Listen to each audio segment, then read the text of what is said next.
আর কত মাংস দিয়ে ভাত খাবেন? চলুন তো পটলের রেসিপিটা ট্রাই করি।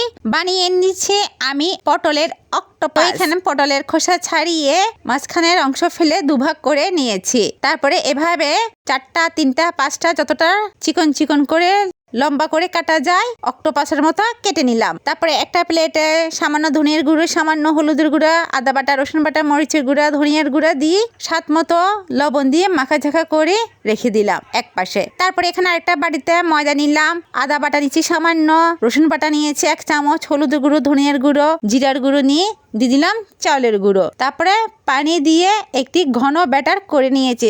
যদি লাগা একটু আটা কিংবা চাল বা দুটোই দিতে পারবেন। তারপরে পটলে অক্টোপাস করে কাটা ওগুলো বেসনে ডুবিয়ে চুলায় ভেজে নিলাম, উল্টিয়ে পাল্টিয়ে। বেশিক্ষণ লাগে না, 5-7 মিনিটে ভাজা হয়ে যাচ্ছে। তারপর যদি দেখেন এক পাশে একটু সবুজ হয়ে রয়েছে, ভালো করে বেসনটা লাগে না, উপর থেকে এভাবে অল্প অল্প করে দিয়ে দিতে পারেন। তারপর আবারও উল্টিয়ে পাল্টিয়ে উঠিয়ে নিলাম। ওফ, গরম গরম খেতে সেই যে মজা লিখেছে তার বুঝাই বলতে পারবো না।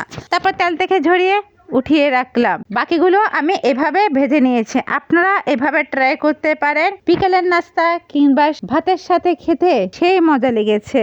নতুন রেসিপি দিয়ে দিলাম পটলের কিন্তু।